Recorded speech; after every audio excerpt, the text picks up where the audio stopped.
What's up, nigga?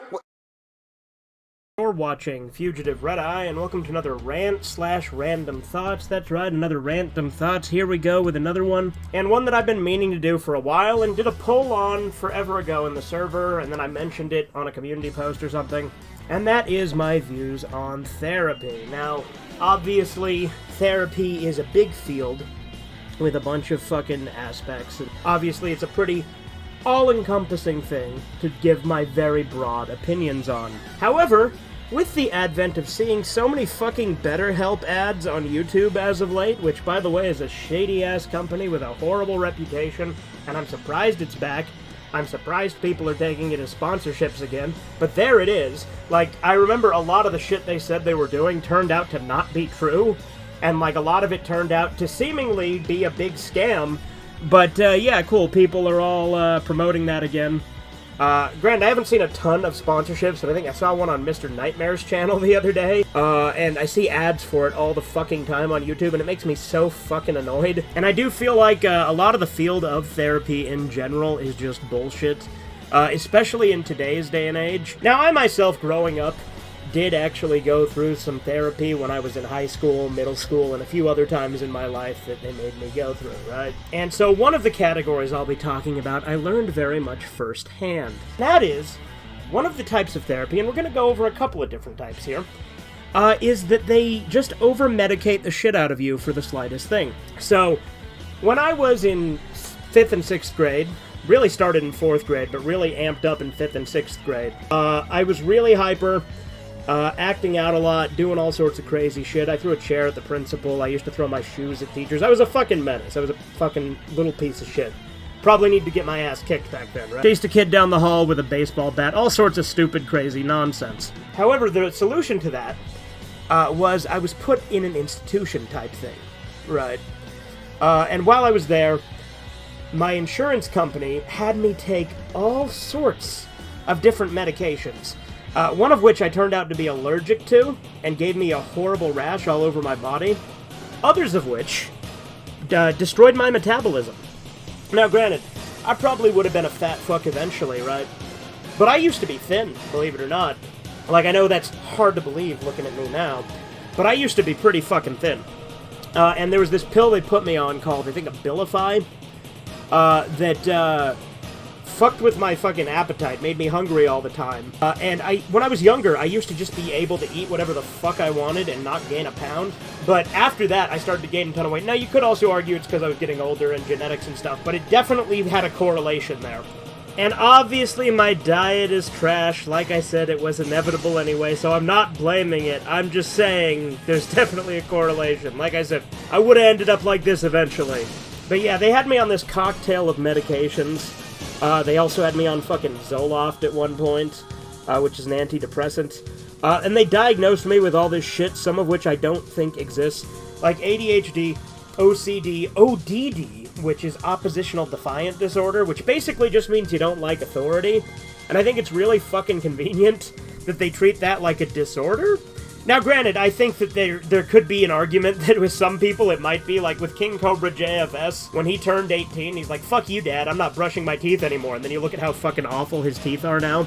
So, maybe in some cases there might be sort of a compulsive element to it. However, with just not liking authority, because I've never really liked authority. I've always had a thing where I like to push back against it. I think we all should. I think that rebellion and defiance is a good part of human nature that they try to stamp out of you in the school system and through things like therapy. I think that there's a healthy way to manifest it, and there's certainly an unhealthy way to manifest it. Like I said, I was a little piece of shit back then. But it's funny, because prior to 4th grade, up in like 1st, 2nd, 3rd, and part of 4th grade, I was considered, like, gifted. They were testing me with all these gifted things, doing these IQ tests, and things like that, because they thought that they could put me in sort of an AP or honors class, right? And then, after 4th grade and 5th grade, when I started making an ass of myself, to impress a chick, mind you, back then, because I was, you know, a growing boy, I was trying to impress a chick. That's really why a lot of it started. Which, you know, that's pathetic as fuck looking back, but, you know, that's what kids do. That's what they do. But because of all that, then I got put in this institution, and then when I was out of the institution, I was on day treatment, So it was at a place that did have people living there, but they would let me go home at 6 o'clock every day when my parents picked me up. Eventually, after I'd been there for like a year, they transferred me into a special ed program at another school because of my behavior. So it's just kind of funny that I went from like gifted, honors, all this shit, and just because my behavior was unbearable, they're like, well, now we're going to put you in this program with a bunch of other people who have all these disabilities and shit. And I did actually kind of become a peer tutor in those classes, so, you know, there are things that I did like about it, but there was a lot of things that stunted my social skills, like teachers, like, beating that out of you with, like, not literally beating, but, like, every, like, bit of defiance they try to grind out of you in those classes. And I get it with, like, you know, some kids that are, like, really, like, on the spectrum and are, like, you know, nuts. And, like I said, to be fair, I was a fucking hellion, but nobody even really tried to just sit me down and talk to me and say, hey, if you don't fucking stop this right now, this is gonna, like, there's no warning, nothing like that. I was put in this institution, it was this whole thing. Nobody really tried to, like, talk to me like a person. And in 7th grade in particular, the teacher that I had was this bitch whose first name was, I shit you not, Karen. And, we had this end-of-the-year project thing from middle school, because she was my teacher from 7th through 9th grade, to be more accurate. And when you listen back, my homeroom teacher, again, I'm getting so specific and going off on tangents, this itself is a tangent, but I watch it looking back, and there's a section where she's, like, so fucking full of herself, talking about how much the students needed her, and how great she was for all this shit. And this is just in the end-of-the-year project that she sent home with us to show our parents? I swear to God, women become teachers because they want to feel fucking superior to children. It's fucking pathetic. So that kind of gave me a very tilted view on therapy, because as I went into special ed, I was then sent to therapy and went through all these therapists. I don't even remember any of the real conversations I had in the therapy. I remember there was like a play therapy thing they had me do in this, like, one room where there was, like, all these fucking toys. I don't remember anything about it other than that. Again, I was, like, 12, so I was like, aren't I a bit old for this nonsense? But regardless, the therapist is one of the ones that I had a psychiatrist that prescribed me a shitload of pills, and that really fucked with me. And, like, again, having all this really stunted my social skills for high school. And it is part of what created sort of the cynical asshole I am now, is that social skill aspect being stunted. And I had to sort of rebuild them myself as I got older, and it was a fucking pain in the ass to get even to where I'm at now. And that's probably why I'm so fucking antisocial, too, right? And then, again, I'm making this very much about me, and I will get to my more broad thoughts in a minute.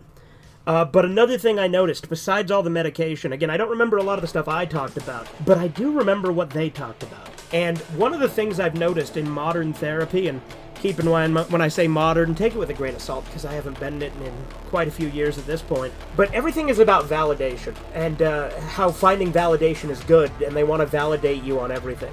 And while I do think that everyone on some level is kind of looking for validation, right, there is an element to that in human psychology in general. So, you know, it's just validate and medicate. That's all it was when I was there. And I was like, this is kind of lame. And the funny thing is you can easily manipulate them. You can easily just pretend and go along with their bullshit, and then they'll fucking leave you alone. Again, other than giving you a shitload of pills, which eventually I did just kind of stop taking. And I told my mom, look, I haven't taken my pills in like a month. You can probably stop paying for them. But then the other thing, and luckily, you know, I got out of therapy before this really caught on. This would definitely have made me just fucking make fun of them to their face. Something I have noticed with therapy is a lot of the times they take a mentally ill young person, typically with autism or something, right? And they convince them, well, maybe you'd be happier if you cut your dick off. That's just a thing they do now.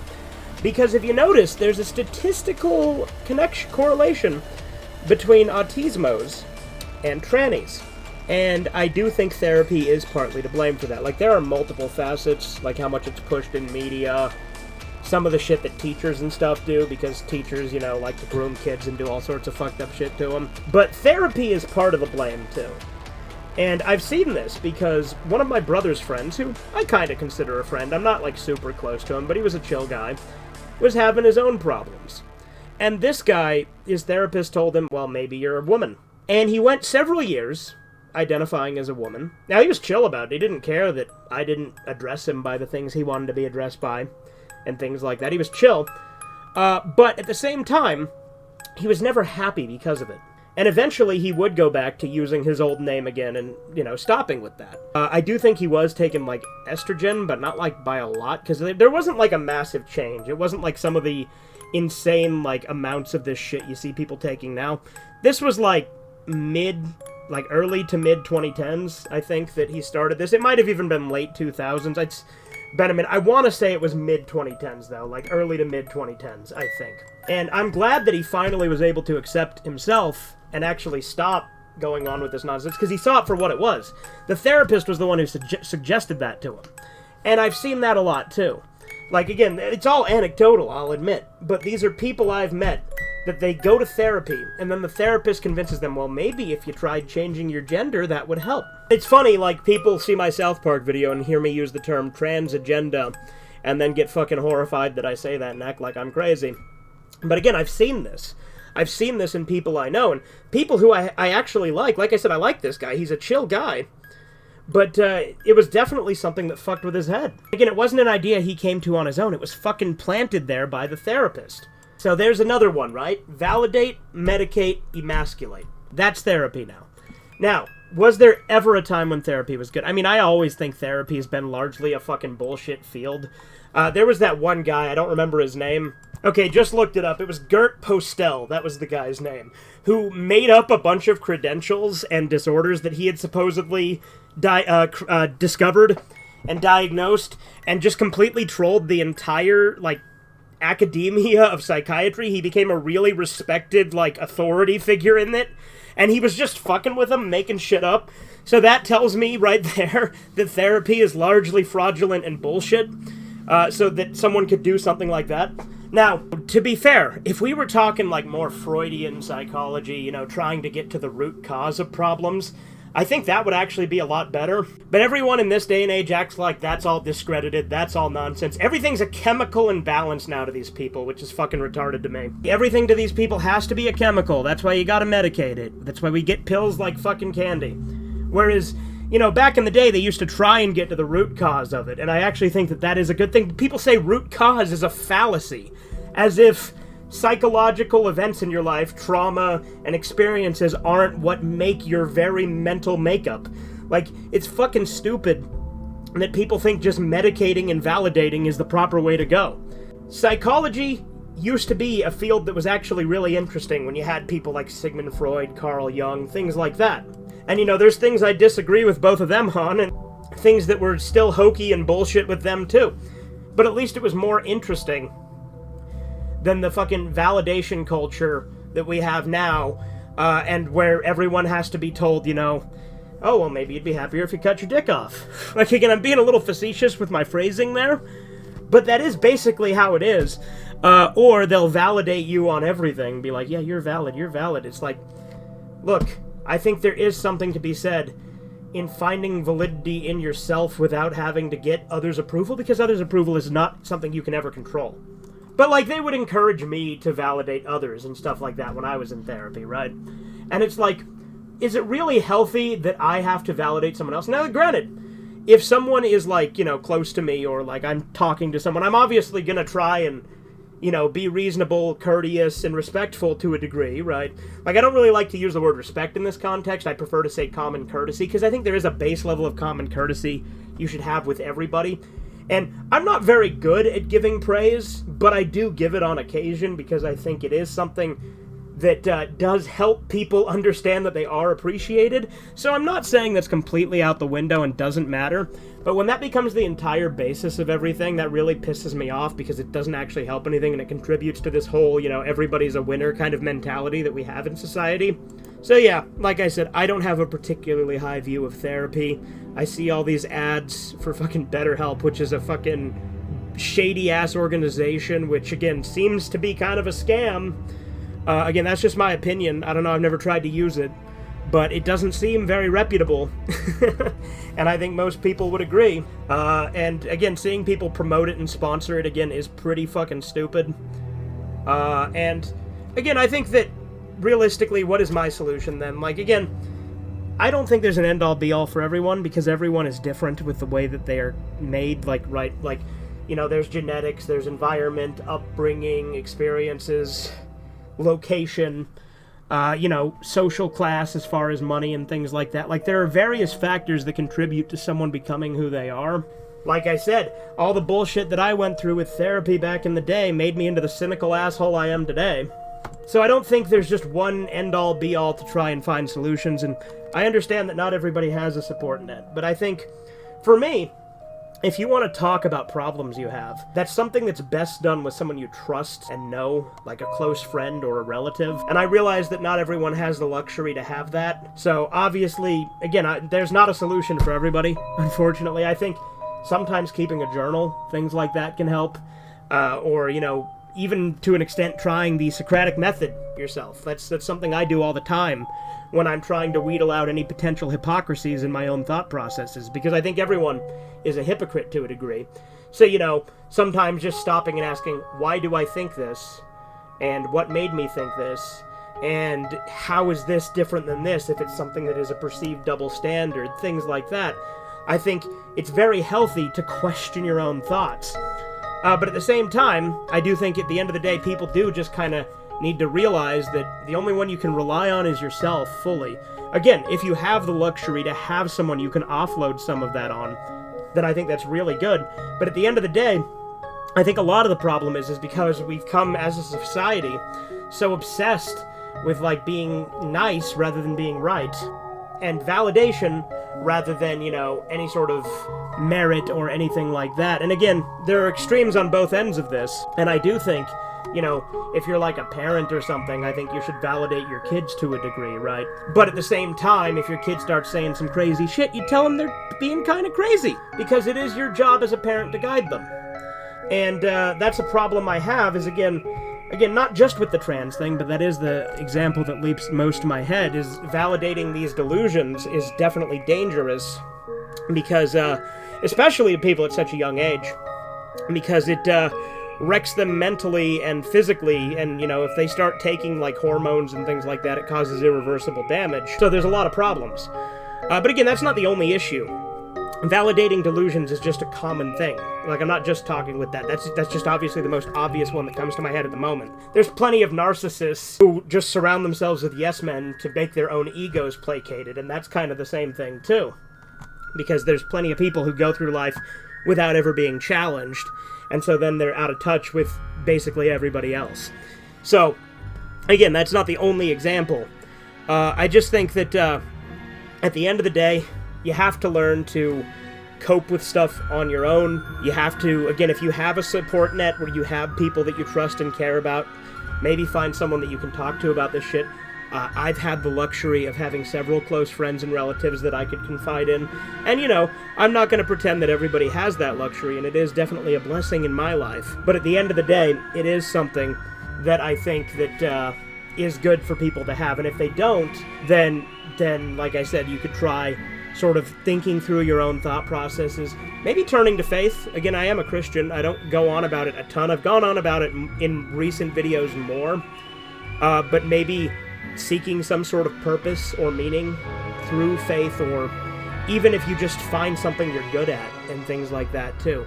I think that could also help. Like, finding a purpose for yourself, I definitely think, is better than trying to get all this validation and medication. Again, the medication is one of the worst ones, and that's the one I had the most personal experience with, was them giving me fucking pills like candy when I was a kid, and it was fucking awful. Yeah, I think part of the problem also is, like, not just therapy, but, you know, the school system is not very much geared to nurture things that, like, boys are good at growing up. Early on, school is very much more feminine geared.